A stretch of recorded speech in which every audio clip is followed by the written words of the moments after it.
안녕하세요 여러분, 육아책방의 류스토리입니다. 자, 오늘 여러분들과 함께 나눌 책은 요 평균의 종말이라는 책입니다. 요 책은 평균이라는 허상은 어떻게 교육을 속여왔냐 라고 하면서 ADHD 장애 자퇴생에서 하버드대 교수로 가게 된 분이 토드 로즈가 지은 책입니다. 여기에 전체적인 내용은 거의 다 평균보다는 개개인성을 중요시해라 이런 내용이고요. 평균적인 인간이란 잘못된 과학적 상상이 비서는 허상이다 뭐 이렇게 얘기를 하고 있는데, 평균을 굉장히 까내리는 이런 책입니다. 그래서 저는 개인적으로는 100% 완전 공감을 하지 못하지만 이분의 생각 그리고 이분이 주장하는 바에 어느 정도 저희가 육아를 하면서 얻을 수 있는 그런 인사이트가 좀 있어서 여러분들과 함께 공유를 해드리려고 합니다. 자, 먼저 제가 중요한 거를 하이라이트하고 메모를 좀 해놨는데 보니까 35개예요. 그래서 빨리빨리 여러분들과 함께 공유를 하도록 하겠습니다. 읽으면서 이것도 나누고 싶다, 이것도 나누고 싶다 하면서 적다 보니까 35개가 됐어요. 먼저 첫 부분에는 평균이 얼마나 허상인지, 평균이 얼마나 의미 없는 것인지 그런 예화들이 좀 많이 나오고, 그리고 그런 설명들이 나와요. 그래서 제가 지금 이렇게 평균은 필요가 없다라고 설명을 하고 있습니다 라고 함축할 수 있을 정도로 그런 비슷한 내용들이 계속 나오는데, 모든 참가자의 뇌 지도가 평균적 뇌 지도와 비슷한 모양을 나타내지 않았다. 뇌 지도를 그렸는데 평균적 뇌 지도와는 비슷한 모양을 나타내는 게 아무것도 없다고 이렇게 얘기를 하고요. 평균적인 뇌라는 것은 없다. 그리고 다른 거는 또 신체 지수에 대해서도 또 얘기를 하는데, 여러 신체 지수들을 다 모아서 평균을 냈는데 그 평균과 비슷한 일치하는 그런 신체 지수는 없었다라고 얘기를 하더라고요. 그리고 옛날에는 이런 평균과 비슷하거나 아니면 일치한 것을 가장 완벽한 신체라고 그렇게 생각을 했대요. 그렇게 생각을 함으로써 다른 개개인성을 다 존중하지 못하고 평균에 다 맞춰버리는 그런 증상들이 일어나게 되는 거죠. 평균이라는 것이 원래는 천체를 관측을 하는데 아니면 과학적인 그런 분석을 하는데 사용을 하던 것을 이렇게 사회적인 현상에 가지고 와버린 그런 어찌 보면 맞지 않는 현상, 맞지 않은 것인데 수치화시키다 보니까 이렇게 만들어져 버린 거죠. 그래서 잘못된 허상의 기준을 잡고 그렇게 진행을, 그렇게 분석을 하고 있었다라고 얘기를 하고 있었어요. 그리고 고등학교 마치기 전이라도 당장 산업경제의 테일러주의 근본 근로자로서의 역할을 맡도록 일터로 진출하는 편이 낫다고 봤다. 이건 무슨 말이냐면, 학습이 좀 더딘 친구들, 학습이 더디거나 뭐 학교에서 가르치는 것을 따라오지 못하는 평균과 좀 뒤떨어진 아이들은 그냥 바로 현장에 산업 경제에 그 투입을 시켰다는 거죠. 공부를 더 이상 안 시키고 신속히 자원 투입을 중단해야 한다고 주장을 할 정도로. 그리고 성적 상위층 학생들은 대학에서 성공할 가능성이 높을 뿐만 아니라 어떤 직업을 택하든 그 직업에서 성공할 가능성 또한 높기 때문이다 라고 얘기를 하고 있어요. 그러니까 평균에 맞춰지면 상위 성적을 받는 아이면 뭐든지 다 잘한다 이렇게 보는 거예요. 이렇게 보는 신념에 의한 믿음이 있었다 라고 얘기를 하더라고요. 그리고 누가 봐도 모든 것이 시스템이 더 중요하다, 당신보다 시스템이 더 중요하게 되어 있다 라고 얘기를 하면서 쭉 그냥 평균이 허상이다 라는 얘기를 계속 하고 있어요.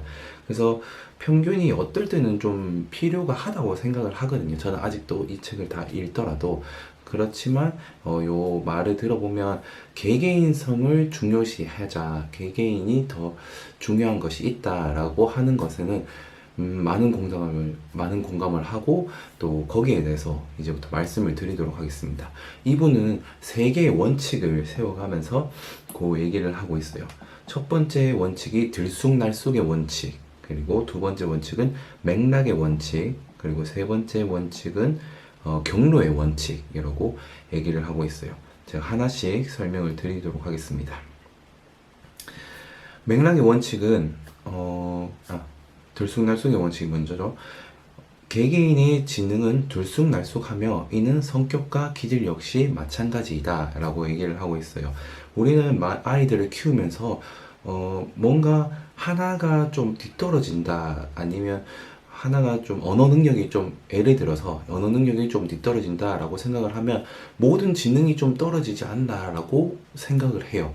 하지만 들쑥날쑥의 원칙은 한 아이에게는 정말 많은 기준들이 있고 많은 요소들이 있는데, 이 요소들이 중에서 하나만 떨어진다고 해서 다른 요소들은 우수한 요소들도 많다는 거죠. 그래서 평균적으로 하나만 떨어진다고 모두가 뒤떨어진다라고 생각을 하지 말자라는 주장이에요. 그래서 구글 얘기도 나오고, 구글의 대다수는 업무 영역에서 단 하나의 변수가 중요한 지표가 되는 경우는 없습니다. 아니, 단 하나의 업무 영역에서도 그런 경우는 없습니다 라고 하는 거죠. 하나만 보고 이 사람의 능력이나 아니면 이 사람이 지능지수를 그렇게 판단하는 경우는 없다는 거예요. 그리고 이거를 저희가 교육을 할 때, 아이들에게 알려줄 때 가장 좋은 예화가 나오는데, 이 작가의 본인의 이야기가 나옵니다. 이 작가가 시험을 치르는데 어떤 문제가 정말 잘 안 풀리는 거예요. 어떤 특정 영역이. 그래서 그 아버지가 와서 이렇게 얘기해요. 너는 작업 기억은 정보들을 일시적으로 보유하고 각종 인지적 과정을 계획하고 순서 지으며 실제로 수행하는 작업장으로서 기능하는 단기적 기억, 뭐 이런 건데, 간단히 말해서 이 작가가 잘하는 분야예요. 너는 이런 분야를 잘하니까 굳이 이런 방식으로 문제를 풀 필요는 없다고 생각해. 너는 시각적 사고가 아직 뛰어나니까 시각적 사고에 의존해서 그림을 그려가면서 문제를 풀어보면 어떻니? 라고 얘기를 합니다. 그러고 난 다음에 GRE의 분석 문제 풀이법을 시각적 방법으로 전환하지 않았다면 나는 그 시험에서 형편없는 점수를 받았을 테고 결국엔 하버드에도 들어가지 못했을 것이다 라고 하는 거죠. 제가 지금 말하는 것은 학교에 들어가면 어차피 틀 안에 들어가게 되어 있습니다. 다른 학생들도 있고 본인들도 거기에 따라서는 해야 하는데, 하지만 하나가 뒤떨어진다고 해서 계속 거기에 파는 것보다 이 틀 안에서도 평균의 종말을 활용할 수 있다는 것이죠. 시험 풀이 방법을 바꾼다든가 아니면 사고의 방식을 좀 바꾼다든가, 이런 것으로 해서 들쑥날쑥의 원칙에 의해서 하나를 잘 못하더라도 다른 하나에 또 뛰어난 게 있을 수도 있으니까 방법을 바꿔서 그 틀 안에서도 좋은 성적을 받을 수 있게 이렇게 만들 수 있다는 거죠. 자, 그리고 두 번째 원칙입니다. 두 번째 원칙은 맥락의 원칙이에요. 맥락의 원칙은 간단하게 얘기를 하면 모든 아동이 상황에 따라서 여러 가지 다른 성격을 나타낸다. 상황에 따라서 행동하는 것과 성격이 보이는 것과 이런 게 다 다르다는 거예요. 이 사람은 본질적 기질 따위는 없었다라고 얘기를 하는데, 저는 사실 기질은 있다고 생각을 해요. 기질이라는 게 있긴 있는데 이게 상황에 따라서 조금씩 나타나기도 하고 안 나타나기도 하고 이런 게 있다고는 그 정도로 공감을 하는 것 같아요. 기질 따위는 없다라고 해서 기질은 아예 없애기보다는 인간의 행동은 소용돌이처럼 끊임없이 변화하고 그때그때마다 이렇게 저렇게 변화한다, 요 정도로 저는 받아들였습니다. 그래서 행동이나 특성들이 상황에 따라 결정되는 것이 아니라 이 둘 사이에 독자적 상호작용을 통해서 표출된다 라고 얘기를 해요. 그러니까 어떤 사람을 이해하고 싶다면 그 사람의 평균적 경향이나 아니면 저 사람이 우리가 지켜봤을 때 평균적으로 저 사람은 이렇게 행동할 것 같아, 이렇게 생각하는 기보다는 그 사람의 맥락에 따른 행동, 이 사람이 왜 이렇게 했는지 그런 맥락을 항상 기억해야 된다는 거죠. 저는 그래서 육아 책방에 맞춰서 육아를 할 때 저희가 어떻게 생각을 했냐면, 아이가 어떤 행동을 할 때는 항상 맥락이 있구나 라고 생각을 했어요. 그래서 왜가 중요해요. 왜 아이가 그랬는지, 왜 아이는 이 맥락에서 이렇게 움직였는지, 아니면 어떤 맥락이었는지, 이런 것을 항상 파악하려고 해야 될 것 같아요. 저희는 뭐 아이가 어떻게 하다가 뭔가 실수를 했어요. 그러면 그러지 마, 아니면 그렇게 하지 말라고 했지, 이렇게만 나오잖아요. 그런데 이 아이가 왜 어떤 맥락에서 이렇게 행동을 했는지를 먼저 파악을 하는 거죠. 그래서 이런 맥락에서는 어떻게 행동을 해야 되는지 그런 것들을 아이에게 훈육을 할 수 있도록 그렇게 파악을 하는 게 중요한 것 같아요. 왜냐하면 아이들은 이 한 번의 실수를 가지고 이 아이를 그런 아이야 라고, 뭐 본질적 기질이야, 아니면 평균적으로 얘는 이런 아이야 라고 보기는 좀 어렵다는 생각입니다. 그래서 여기도 뭐 어떤 한 예시가 나오는데, 조니가 집에서는 성실한 아이인데 아이 어머니에게는 그런 조니가 학교 시험에서 컨닝을 했다고 얘기를 하면 어머니는 믿으려 들지 않을 것이다. 대중이 받아들이기 불쾌하더라도 이 상황 특정 학설은 잘 정립된 이론으로 여길 만하다. 성실성, 자비심, 협동심, 억제력, 끈기는 일반적인 특성이라보다는 특별한 습성이다. 특별한 습성이에요. 그러니까 우리는 그래서 저는 이렇게 생각합니다. 아이를 키울 때 우리는 우리 눈앞에서만 아니라 언제나 아이가 성실하도록, 아니면 언제나 협동심을 보이고 억제력을 보이고 끈기를 보이도록 근본적인 교육을 해야 된다고 생각해요. 당장만 이 맥락에서만 우리가 보고 있을 때만, 그럴 때만 아이가 성실하게 행동하고 자제력을 보이고 이런 거에만 집중하지 말고, 근본적으로 아이가 내적 동기를 통해서 순간순간 문제만 회피하거나 아니면 혼낼 때만 행동을 잘하는 것이 아니라, 맥락에 따라서 어떤 맥락에 있어서도 아이가 잘 행동을 할 수 있도록 그렇게 해주는 것이 중요하다고 생각하는데, 저는 그것을 위해서는 아이의 감정과 행동을 좀 분리해서 생각을 해야 된다고 생각을 합니다. 요거를 읽으면서 한 번 더 떠오르게 됐는데, 아이가 짜증나는 감정이 있을 때 부모님에게 소리를 질렀다. 근데 우리는 보통 부모님에게 소리를 지르는 거 보고 부모님한테 소리를 지르면 안 돼 라고 얘기를 해요. 그러면 부모님한테 소리를 지르면 안 돼 라고 혼났던 그 맥락만 생각하고, 엄마 아빠 앞에 있을 때는 뭐 어른들한테 소리를 지르지 말아야지 하고, 밖에 나가서는 어른들한테 소리를 지른다거나 다른 맥락이 된다면, 아니면 뭐 조부모님이나 이렇게 더 허용을 해주는 그런 양육자가 나타났을 때 또 그분한테는 소리를 지른다거나, 이런 것보다는 내적 동기를 만들어주는 거죠. 너가 짜증난다고 해도 소리 지르면 안 돼.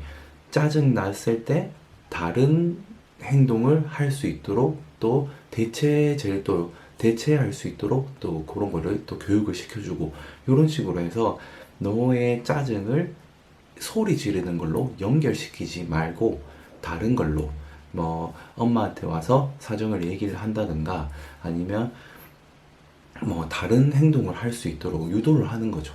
그렇게 하면 아이는 엄마가 혼냈기 때문에 소리를 지르면 안 돼가 아니라, 내가 짜증이 날 때 이렇게 행동하면 이 사람들은 어떻게 느껴? 마음이 어떻겠니? 라고 물어봤을 때 많이 슬플 것 같아. 아니면 이 사람들도 짜증이 날 것 같아.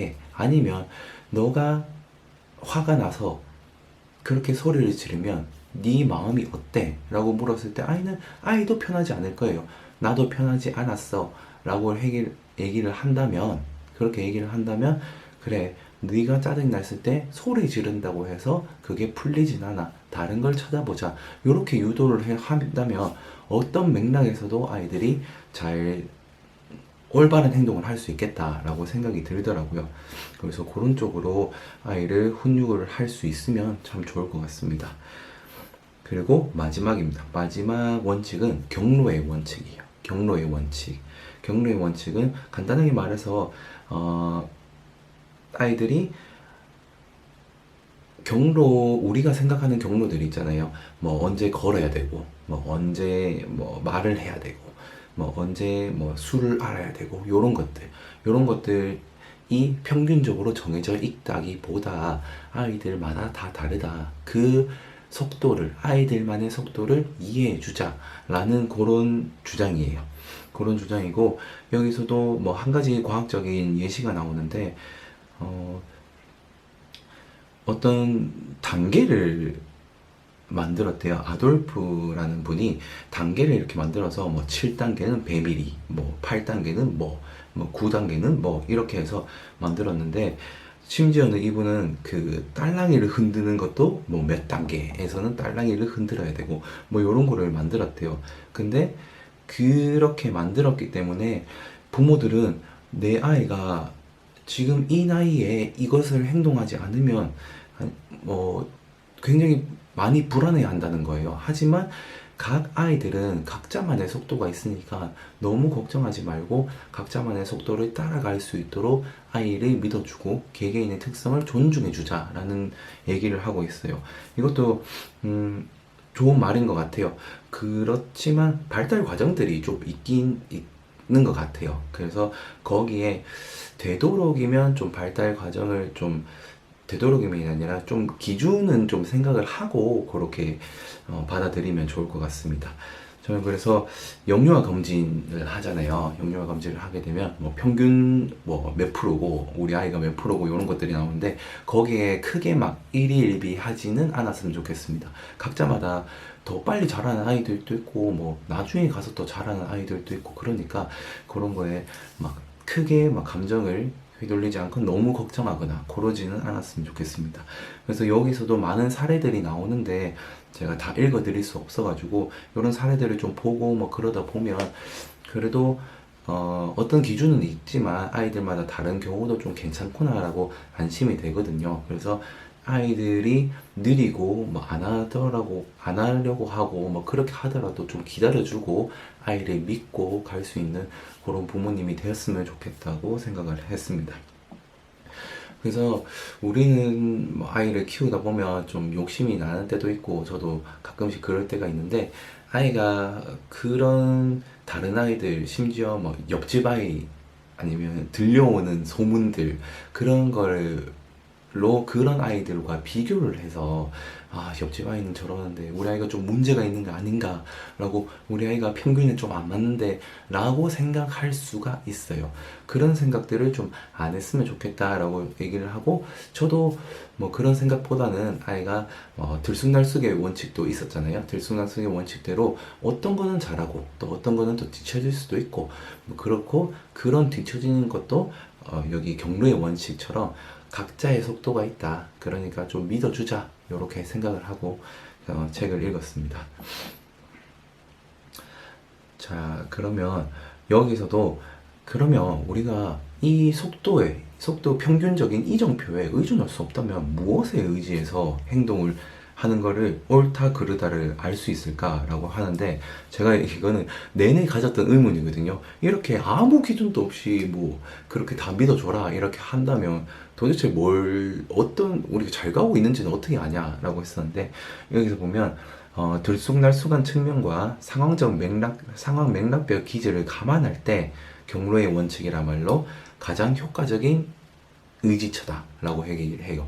이게 무슨 말이냐면, 경로라는 것은 우리 아이의 이 잘하는 것과 못하는 것, 들쑥날쑥의 원칙에 따라서 잘하는 것과 못하는 것을 우리가 판단을 했고, 그리고 이 맥락적 기질, 어떤 맥락에서 얘가 이렇게 행동을 하고 그런 맥락에 따라서 어떻게 움직이는지 이런 것을 잘 파악을 하고 난 다음에, 그 다음에 이 경로의 속도를 우리가 정해주는 거죠.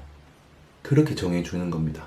그래서 그냥 누가 정해준, 아니면 다른 아이들의 보고 그렇게 해서 원칙을 정해가지고 이정표를 만드는 것이 아니라 우리 아이의 특성에 맞춰서, 개개인의 특성에 맞춰서 그렇게 아이를 길러가자라고 얘기를 합니다.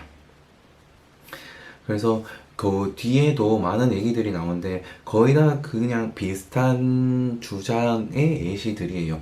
그래서 어떤 분은 뭐 인류 조종사가 계신데 여자분이셨어요. 그래서 평균적인 조종석에는 체형이 맞지 않는 그런 분이셨거든요. 그래서 옛날 생각대로였다면 옛날에는 다 평균적인 조종석에만 만들어서 거기에 사람들을 맞추도록 거기에 따라서 훈련을 하도록 그렇게 했대요. 옛날 방식대로 했다면 이분은 정말 조종석에도 앉지도 못할 그런 기회도 없는 그 기회도 없었을 것이다. 하지만 개개인을 존중하는 문화가 점점 들어오면서 이런 실력을 발휘할 수 있게 되었다. 그래서 저는 생각한 게 우리 아이들도 이런 실력을 발휘할 수 있게 우리가 먼저 도와주자. 우리가 먼저 아이들을 개개인에 맞춰서 평균에 맞지 않다고 너는 안 돼. 라고 얘기를 하거나 아니면 대표적인 예로 뭐 수학을 못한다고 해서 넌 이 공개 안 돼. 뭐 이렇게 하기보다는 아이의 뭐 속도를 좀 존중을 해가지고 뭐 아이가 원하는 방향으로 아이가 그래도 실력 발휘를 할 수 있는 기회가 사라지지 않도록 그렇게 해줬으면 좋겠다라는 생각을 많이 했습니다. 그래서 이 책을 총평을 한다면 제가 마지막 의견을 종합해서 말씀을 드리자면 이게 이 책은 좀 강하게 말하는 면이 조금 있긴 있다. 왜냐하면 책이라는 게 한 300페이지 요 정도 되는 거를 계속 같은 주장을 계속 해야 되는 경우가 많아요. 그래서 그것이 뭐 처음에 주장을 한번 했으면 좀 얕은 주장이지만 그게 쌓여서 좀 강하게 사람들이 받아들여지는 그런 면도 좀 있고, 그리고 사람들이 읽게 하려면 좀 강하게 말하는 면도 좀 있는데, 아무튼 제가 받아들이기에는 개개인성을 중요시하자 이런 말인 것 같습니다. 저희도 육아를 할 때 개개인성을 좀 중요시하자고 생각을 했고, 또 외국 사례들이 많이 나오는데 사회적 구도도 그런 식으로 변화를 하고 있습니다. 채용도 그렇고 교육도 그렇고 사회적 구도도 변화하고 있으니 우리가 이런 것을 머릿속에 많이 넣어놓고, 제가 말씀드린 것과 그리고 기회가 된다면 책을 꼭 읽어보시고 이런 것들을 머릿속에 많이 넣어놓고 우리가 머릿속에 반드시 인지하고 있으면 민감하게 반응을 할 수 있을 것 같아요. 우리 아이들 하나하나의 능력과 속도에 집중을 해서 그러기 위해서는 들쑥날쑥의 원칙, 맥락의 원칙, 경로의 원칙을 인지하고 있자. 그래서 아이들이 커가면서 뭐 이런 상황들이 올 때 아이들이 지지해 줄 수 있도록 그렇게 기억을 하고 있자라는 정도로 정리할 수 있을 것 같습니다.